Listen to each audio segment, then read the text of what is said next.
Du coup, hop, je vais passer à la première slide. Donc je vais me présenter rapidement. Je m'appelle Maxime Clément, je bosse chez Docker depuis maintenant quasiment 4 ans. Et avant de commencer, est-ce qu'il y en a qui ont été au DevLille? Est-ce que vous avez vu ma présentation au DevLille? Bon, bah, pour vous, ce sera exactement la même chose la moitié du temps. Et après, il y a une autre présentation que j'ai pas encore faite. Donc ça vous fera une petite piqûre de rappel. Elle est un petit peu plus longue que celle du DevLille, donc vous aurez un peu plus d'éléments. Donc comme je disais, je bosse chez Docker depuis environ 4 ans, on va dire. Et chez Docker, je bosse d'une équipe un peu particulière parce que c'est une équipe dite plateforme. Je pense qu'il y a beaucoup de gens ici qui font peut-être aussi de la plateforme. Mais moi, je suis rattaché à la plateforme d'une application desktop, pas la plateforme SaaS qui tourne dans un cloud. Et donc, ça implique plein de problèmes. Et c'est un peu ça que je vais vous expliquer ici comme retour d'expérience sur les tests, la flakiness et comment on gère ça, nous, à l'échelle, chez Docker. Euh, donc, premièrement, on a dit qu'on allait parler de la flakiness ce soir. Est-ce qu'il y a des gens qui n'ont jamais entendu parler du mot flakiness ou de l'adjectif flaky? Bon, c'est parfait, il y a des gens, je pense qu'il y a des gens qui lèvent pas la main, mais ils n'ont peut-être pas entendu non plus. Donc on va faire une petite définition, juste histoire qu'on aligne tout le monde et que tout le monde parle de la même chose. Si on prend un dictionnaire anglais, vous excuserez pour mon mauvais accent, mais c'est lack of reliability, tendency to behave or perform independently, not reliable in performance or behavior. Voilà, ça c'est pour prendre la vraie définition du dictionnaire anglais, ce que ça veut dire être flaky. Si on cherche des correspondances en français, on va tomber sur des adjectifs du style instable, capricieux, imprévisible. Et donc un test flaky, ce serait un test qui échoue parfois. Et ça, c'est vraiment quelque chose qui n'est pas très naturel au début. On a toujours appris en informatique que le code, c'était bête et méchant, à input égal, à output égal. Si vous faites une fonction de test qui fait une addition, vous pouvez la lancer 4 milliards de fois, elle fera toujours le même résultat. Il n'y a aucune raison que le résultat change si vous ne touchez pas au code vraiment de cette fonction.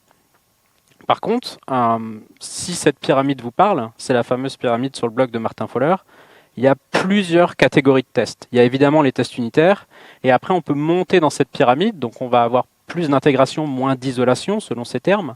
Donc, cet article-là, c'est plutôt pour parler de où est-ce qu'il faut lancer le test en fonction de la vitesse du test, mais ce n'est pas vraiment mon point.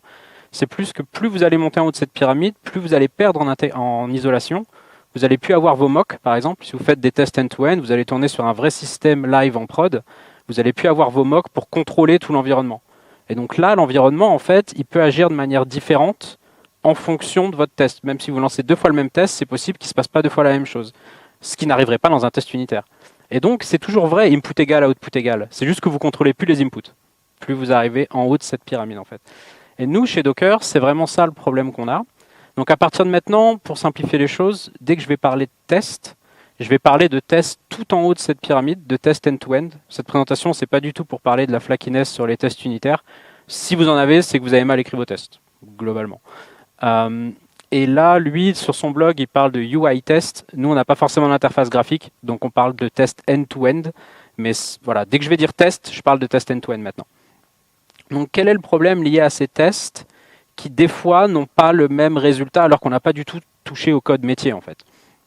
Le problème qui nous a été remonté, nous en tant qu'équipe plateforme, c'est que dans le cycle de développement du dev, il va écrire du code sur sa machine locale, il a pris son ticket et puis il commence à l'implémenter.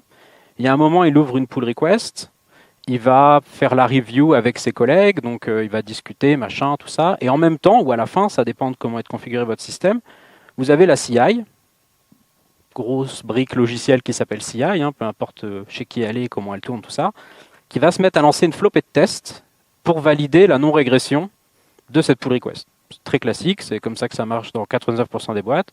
En tout cas, j'espère que ça marche comme ça chez vous. Et à la fin, si tout est vert, vous pouvez merger. Voilà, c'est le workflow classique de développer au sein d'une code base à plusieurs. Seulement, nous, le problème, c'est que le développeur, il nous explique qu'à chaque fois que la CI, elle lance tous ses tests, il y en a toujours au moins un qui échoue. Tout le temps. Il y a toujours au moins un test qui échoue.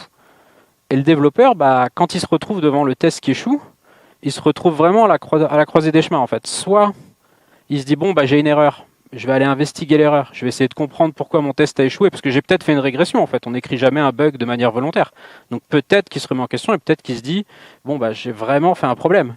Soit il se dit c'est pas grave, je merge quand même, c'est pas de ma faute. En vrai, ça, il n'a pas envie de le faire, il a envie de se regarder devant le miroir. Donc il va creuser le problème. Situation pratique, nous, par exemple, chez Docker, quand on lance un test, on va prendre une machine sur un gros cloud provider qui commence par A et qui finit par WS, et on va installer Docker Desktop dessus, on va ouvrir un terminal, et on va lancer plein de commandes, genre des builds, des pulls, des push, des machins. Ça, c'est un test end-to-end de Docker Desktop. Bah, en fait, quand on fait ça, le nombre de choses qui peuvent arriver, c'est énorme. Vous ne contrôlez rien en fait. C'est possible que l'API d'AWS elle ne marche pas. C'est possible que la machine, à un moment, le disque, le volume EBS, on ne peut plus écrire dessus. On dépend d'API de Hub. C'est possible qu'au moment où on lance le test, Hub ne marche pas. Ça arrive. Des fois, Hub, il y a une coupure pendant 4 secondes. Ça peut être le moment où on a lancé notre test. On fait des choses avec le système d'exploitation. Quand on crée Docker Desktop, on crée une VM dans macOS, machin, par exemple. Bah, ça, c'est pareil. Ça peut aussi mal se passer. Donc là, le développeur, il se dit, il investigue un problème. Mais en fait, au bout d'une heure, il va se rendre compte que le test il a échoué, test de performance, parce qu'on ne pouvait pas écrire sur le disque, par exemple. Et là, il a vraiment perdu une heure, parce que son code, en fait, il est bon. Mais dans le doute, il y a un test qui est là pour nous dire est-ce qu'il y a régression ou pas. Si le test il est rouge, on a envie de lui faire confiance et on pense qu'on a cassé quelque chose. C'est tout l'intérêt du test, en fait. Seulement, bah, je vous le dis en mille, c'est qu'il va aller dans la voie de gauche là une fois, 2 fois, 3 fois. La 4e fois, il va juste relancer le test, en fait. Il va même plus investiguer. Dès que le test est rouge, de premier abord, son réflexe, ça va être, bah, je sais, ça fait déjà 3 fois que je perds des heures à chercher, je vais juste le relancer, et il a le nez creux, parce que 99% du temps, il relance le test et il est vert en 5 minutes. Donc effectivement, il a évité de perdre une heure, mais la situation, c'est qu'en fait, on a complètement perverti ce qu'étaient les tests. On est dans un état aujourd'hui où dès que le développeur voit un test en échec, vu que c'est des tests de très haut niveau, qui sont connus pour être flaky, machin, et ben en fait, il n'a plus confiance au test. Dès que le test est rouge, il considère que c'est le système qui a tort et pas lui qui a fait une régression. Seulement, si au bout de 5 retries, c'est toujours rouge, il va commencer à se dire c'est peut-être moi qui ai effectivement cassé quelque chose. Mais on n'est vraiment plus dans une bonne culture du testing. On a complètement perverti les tests. Les tests font vraiment chez tout le monde. Il n'y a pas d'autre mot. Et il n'y a aucun intérêt à en rajouter des nouveaux. Enfin, les actuels nous embêtent déjà. Pourquoi j'irais rajouter des nouveaux tests? Je vais juste me créer encore plus de chances d'avoir de la flakiness demain, quoi. Donc c'est vraiment ça qu'on nous a demandé de régler en tant qu'équipe plateforme rattachée à Docker Desktop. Et donc qu'est-ce qu'on a essayé de faire pour régler ça? Bon, au début, on a eu une approche vraiment bête et méchante, en se disant, bon, bah aujourd'hui, imaginons, on a 100 flaky tests dans la code base, on les connaît. Ce qu'on veut faire, c'est déjà limiter l'hémorragie et pas en introduire des nouveaux. Déjà, un peu comme un linter, si vous voulez. Quand il y a quelque chose qui ne va pas dans votre code, vous allez créer un linter pour être sûr qu'on ne puisse pas en rajouter des nouvelles règles. Et en attendant, vous pouvez whitelister tous les existantes, vous les réglez plus tard. Mais vraiment, pour essayer de limiter l'hémorragie comme ça. Donc on s'est dit, on a 100 tests. Comment on peut faire ça? Bah, il nous faut un test qui, quand on crée un nouveau test, on s'assure qu'il ne soit pas un test flaky. Il nous faut un test qui teste le test, en fait, si vous voulez, pour pouvoir faire ça. Bon, si on reprend la définition du début, un test flaky, c'est un test qui échoue parfois. Comment vous vérifiez qu'un test échoue parfois? Bah, il faut le lancer une infinité de fois, ce qui n'est pas faisable. Donc vous allez choisir une valeur arbitraire, je sais pas, 100, 1000, 2000, peu importe. Donc dès qu'on introduit un nouveau test, on va le lancer 1000 fois.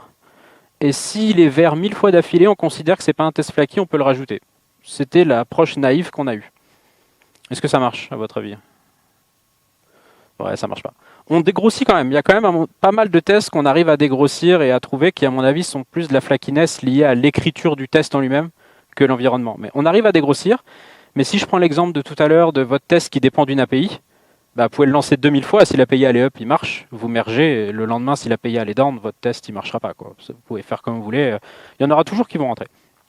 Donc on s'est dit, deuxième approche, si on ne peut pas les avoir avant le merge, on va faire un système un peu réactif. Pour que dès qu'il y a un nouveau flaky test, hop, tout le système s'allume, ça crée des tickets automatiquement, ça les rajoute dans les sprints, ça fait des choses urgentes, pour que tout de suite on essaye de les tuer aussi vite qu'ils arrivent. Parce que de toute façon, on ne peut pas vraiment les empêcher d'arriver, donc on s'est dit, on va plutôt le gérer juste après. Alors comment on fait ça? On fait la police concrètement, c'est-à-dire qu'on crée un système où on le fait nous-mêmes pour détecter dès qu'il y a un nouveau flaky test, on va embêter les équipes, on gère leurs priorités, on crée des tickets high priority dans leur sprint pour leur dire il faut régler vos flaky tests là parce que c'est en train d'emmerder un peu tout le monde, machin. Bon, et ça, je vous le dis en mille, ça marche pas vraiment en fait, parce que dès que vous dites à une équipe il y a quelque chose de plus urgent, c'est le meilleur moyen pour que ça n'arrive pas ou qu'en tout cas les gens soient sur la défensive. Et concrètement, nous, on a un rôle où on se met à jouer la police et à dire aux gens codez mieux, quoi. Parce que votre test, il échoue une fois tous les 1000 fois et on vient leur dire que c'est trop et qu'il faudrait qu'il échoue une fois tous les 10 000 fois. Donc, c'est pas du tout le bon rôle non plus à avoir. Et entre les équipes, ça crée même des conflits, parce qu'avant, on avait une dette technique globale de tout le monde, qui était assumée par tout le monde. Maintenant, on se retrouve à une équipe qui est potentiellement bloquée ou embêtée par un flaky test d'une autre équipe, mais cette autre équipe a déjà un ticket et il n'est pas traité. Donc c'est plus, ah bah eux, ils travaillent pas assez vite, ou eux, ils font pas leur boulot, alors que quand c'est la dette technique de tout le monde, bon, c'est implicite, tout le monde l'assume de la même manière. Donc, humainement, c'est pas une bonne pratique. Ensuite, ce qu'on s'est dit, bah, dernière solution, pareil, approche naïve, bah, on va négocier un code freeze de 2 mois, on va pas faire de feature, on va gérer notre dette technique. C'est comme ça qu'on visualise. On se dit tous, un jour, on va revenir sur notre dette technique, et puis on sera tranquille après, quoi. On a fait pareil, on a dit on va pas faire de feature pendant 2 mois, et puis on va réduire nos flaky tests à 0, et après c'est bon, on n'aura plus de problème, quoi. On reprendra le meilleur des mondes, parfait, quoi. Est-ce que ça marche à votre avis? Alors ça marche quand vous êtes en code freeze, quoi, en fait. Mais dès que vous reprenez votre boulot, les flaky tests y reviennent, pour plusieurs raisons, parce qu'en plus vous avez des deadlines super courtes, maintenant vous avez passé 2 mois à pas faire de feature. Donc forcément, il faut coder vos trucs dans des espaces super serrés.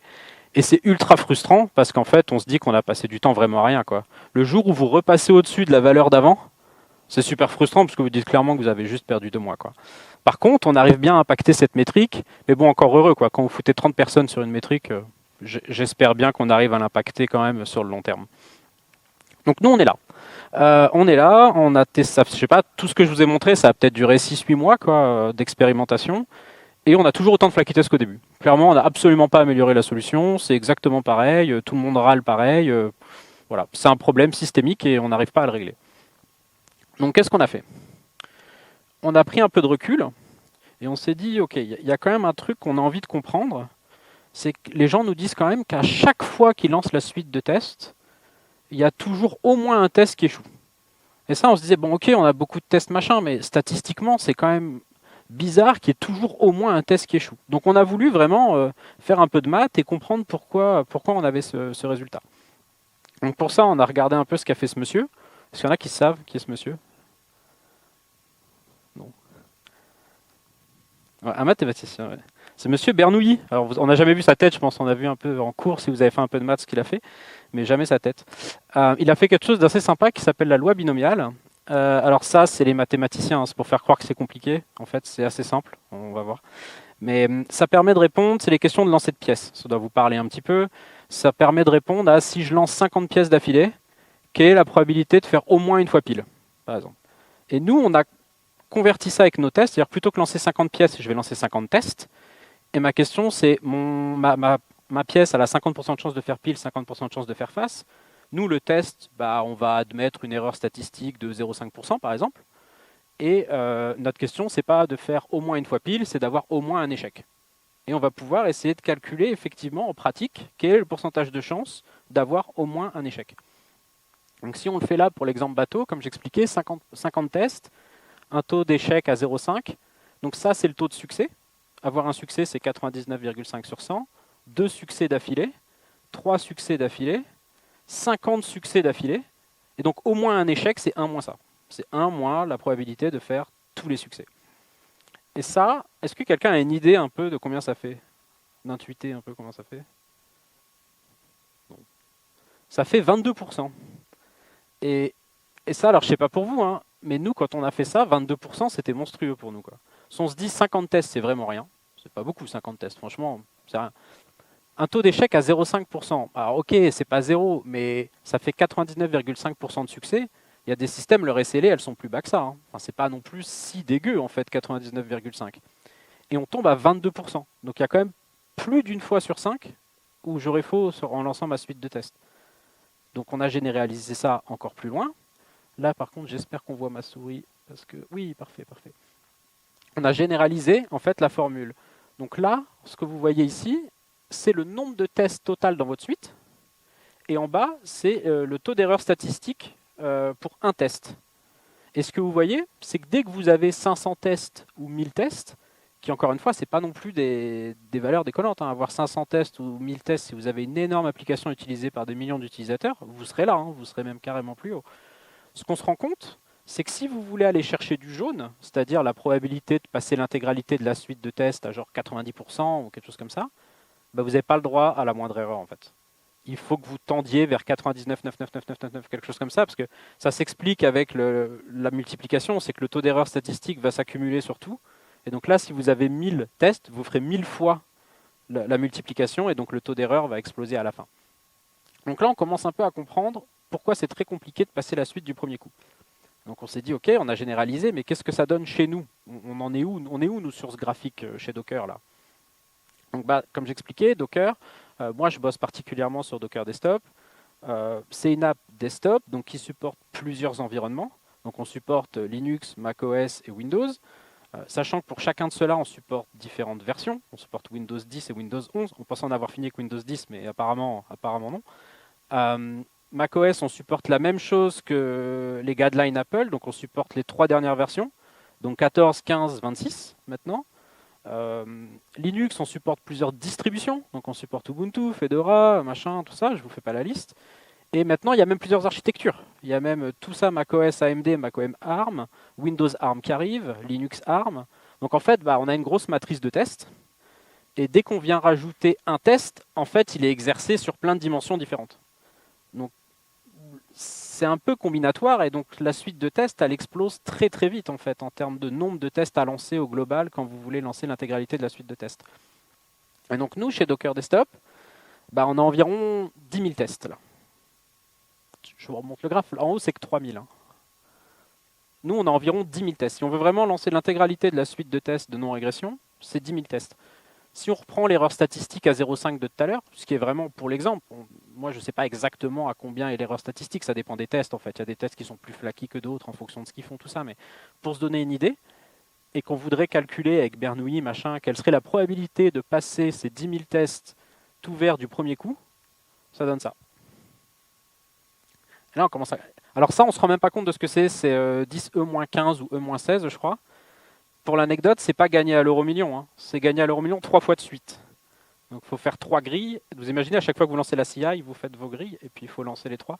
Donc globalement, en fait, il y aura effectivement toujours une erreur dans votre suite de tests. J'essaye de récupérer ma souris. Ouais, voilà. Donc on se dit, ok, ça marche pas. Le gros avantage de ça, c'est qu'il n'y a que 2 axes d'amélioration. Il y a soit vous réduisez le nombre de tests, soit vous améliorez votre résilience. Il n'y a pas d'autre axe. Donc ok, on s'est dit peut-être qu'il faut rendre nos tests 5 fois plus résilients.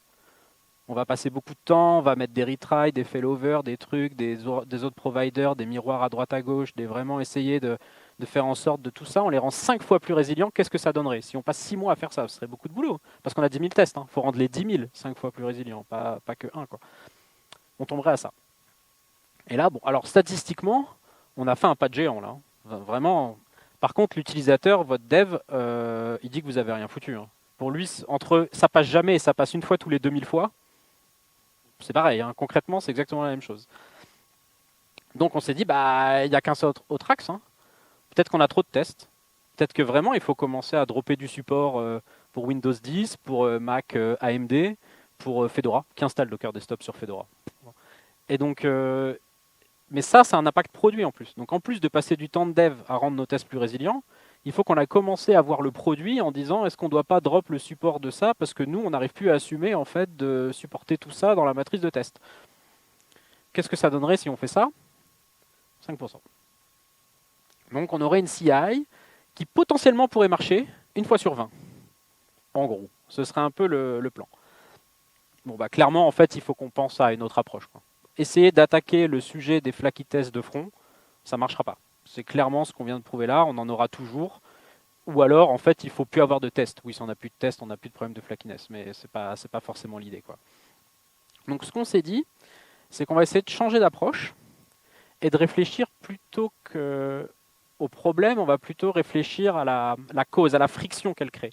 Là, le développeur, sur l'exemple du début, il a un flaky test. On sait que le test de performance, c'est par exemple quelque chose qui est flaky. Mais le problème, c'est pas vraiment que le test il est flaky. Le problème, c'est que le développeur le sait pas, le relance, n'a pas confiance dans les tests et perd du temps. Globalement, c'est ça le vrai problème. C'est pas le fait qu'à la base, il y ait quelque chose de flaky. Donc nous, on s'est dit, est-ce qu'on peut pas plutôt essayer de travailler sur ça, sur la friction, sur l'automatisation de ce que fait déjà le développeur, plutôt qu'attaquer le flaky test de front. Donc pour ça, on s'est mis à collecter l'intégralité des résultats de test dans un énorme Elasticsearch ou OpenSearch, parce qu'on savait pas trop ce qu'on voulait au début. Alors des documents un peu arbitraires où on peut tout foutre dedans, c'était super.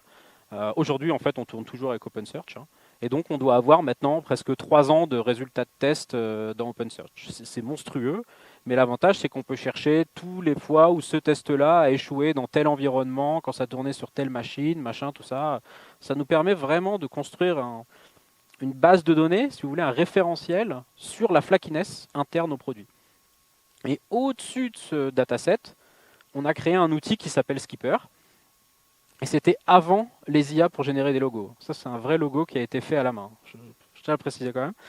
Et donc Skipper, déjà, ça vient juste avec un dashboard, qui est juste en fait une représentation, si vous voulez, de ce dataset, qui nous permet déjà maintenant de visualiser la flakiness au global dans le produit. Avant, on ne voyait que ses conséquences, des tests qui échouent à certains endroits quand on lance des pull requests. Maintenant, on a un dashboard qui permet de voir globalement, à n'importe quel moment, combien de tests flaky on a, la dernière fois où ils ont échoué, sur quelle plateforme, est-ce qu'il y a quelqu'un qui travaille dessus. Donc déjà, on s'est mis à construire comme ça cette petite place centrale avec, je ne vous le montre pas là, mais on a aussi de l'alerting, on a aussi tout ça quand on passe des seuils, etc. Donc on s'est mis à construire ce référentiel de données sur la flakiness. Et l'étape d'après, comme je vous expliquais niveau automatisation, on a voulu l'intégrer directement dans le framework de test en fait. Directement dans le framework de test, on veut réussir à gérer la flakiness quand elle arrive. Et pour ça, c'est assez facile en fait, parce qu'un test, quand vous le lancez, il est soit en échec, soit en succès. Bon, un test, c'est binaire, il n'y a que 2 états, il marche ou il ne marche pas en fait. Et nous, ce qu'on a voulu faire, c'est faire quelque chose d'un peu plus élaboré, où en fait le test, quand il n'est pas en succès, on va demander à Skipper, est-ce que tu as déjà vu ce test échouer sur telle plateforme avec tel message d'erreur, machin. Est-ce qu'en fait, là, je suis en train de voir un problème de flakiness? Et si Skipper nous répond oui, eh ben, on ne va pas faire un échec. Alors là, sur le graphique, je mets succès. Potentiellement, vous voulez un 3e état. Si votre framework de test vous le permet, vous voulez quelque chose qui n'est pas un succès, pas un échec. Nous, c'est ce qu'on se permet de faire. Et du coup, le développeur, maintenant, il voit ça, nous. Il voit une suite qui est toute verte. Et il voit, par contre, là, il y a eu un flaky test qui a été détecté et automatiquement ignoré par le système. Donc, vas-y, merge, quoi, en fait, il n'y a pas de souci. Donc, le flaky test, il est là en soi. On vit avec le flaky test. Par contre, on a fait en sorte qu'il n'y ait plus trop de friction sur l'utilisateur. Et est-ce que ça a marché, ça, sur le long terme? Alors, ça a plutôt bien marché. Alors, j'ai pas remis à jour les slides, hein, j'avoue. Donc, ça, c'est des slides d'il y a quasiment 1 an. Mais c'est toujours aussi valide aujourd'hui, voire plus. Et donc, on estime que par mois, il y a environ 300 pull requests qu'on arrive à merger du premier coup. Alors qu'avant, on aurait dû au moins relancer un job pour pouvoir réussir à avoir ce résultat. Vu qu'on n'a pas relancé de job, on évite de gaspiller du compute, ce qu'on estime à 1 an de compute qu'on aurait dû lancer avant l'intégration de Skipper. Donc c'est le gain qu'on nous fait avoir, vraiment en termes de coût, là, vraiment pour la boîte. Et en termes de temps utilisateur, on estime au global ces 300 pull requests et le temps de lancer les jobs et tout, à 100 heures qu'on évite de gaspiller à relancer des jobs, à context switch autre chose, à revenir pour voir si c'est vert, etc. On estime que c'est à 100 heures par mois ce qu'on a réussi à faire gagner avec Skipper. Mais ça, pour le coup, on s'y attendait beaucoup, parce qu'à partir du moment où vous permettez de merger des choses en échec, j'espère que vous mergez plus, que vous allez plus vite et que vous ne gaspillez pas de compute, quoi. Pour le coup, ça, on s'y attendait un petit peu. La vraie question, c'est au niveau du produit. Est-ce qu'on n'est pas en train de dégrader le produit, en fait, à force de pouvoir merger des choses qui sont potentiellement en échec? Et ça, c'est une de nos métriques qu'on regarde assez souvent.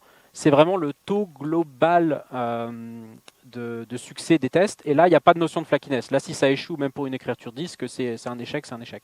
Et en fait, on se rend compte que là, du coup, ça démarre à 2023 et ça finit en 2025.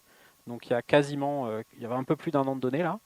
En fait, on voit ça oscille, mais on n'est pas sur une pente descendante depuis qu'on a intégré Skipper, en fait. Donc, on arrive quand même à rester entre des bornes très acceptables. Le produit n'est pas dégradé, voire même au dernier moment où j'avais fait ce screenshot, et aujourd'hui on est plus haut que la barre jaune aussi, on améliore la qualité produit au global. Et pourquoi? Ça s'explique très facilement. C'est parce qu'en fait les développeurs maintenant, ils fixent des vrais bugs. Et ils font des vraies features. Et ils passent pas leur temps en fait à se battre contre quelque chose qu'ils peuvent pas gagner en fait. Il y aura toujours des problèmes de flakiness. Je peux revenir 10 000 fois sur le même test et mettre des retries, mettre des fallbacks, mettre des machins, mettre des trucs. Demain ce sera autre chose. Et ça, en fait, ce temps-là, aujourd'hui, il est vraiment utilisé pour fixer des vrais bugs, pour réécrire des vrais tests et pas se battre dans une bataille que vous ne pouvez pas gagner, en fait. Donc, il me reste plus qu'une dernière slide, qui est une slide un peu plus philosophique. Si vous avez des problèmes de flakiness, je serais ravi que cette présentation, elle vous serve. Mais s'il y a un truc que j'aimerais que vous reteniez, c'est plus est-ce que la bataille dans laquelle vous vous engagez, elle est gagnable en fait? Parce qu'il y a plein de fois quand on est ingénieur et qu'on bosse dans des boîtes, c'est très facile de soit dire que ça ne marche pas parce qu'on n'a pas l'état idéal, ou qu'on est un peu utopiste et on se dit bah oui mais on va atteindre 100% de coverage, il n'y a pas de souci, c'est quelque chose qui est faisable. Ou alors tous ces principes de dry, kiss, acide, machin, tout ça. Est-ce qu'en fait il faut forcément tout avoir? Est-ce qu'on veut Oui, l'état idéal, tout le monde le connaît. Mais est-ce que le prix à payer pour y aller vaut le coup? Et est-ce que c'est vraiment ça le problème en fait? Et c'est plus ce genre de réflexion que s'il y avait quelque chose à garder de cette présentation. Voilà, on peut passer aux questions et je vous mets les slides si ça vous intéresse.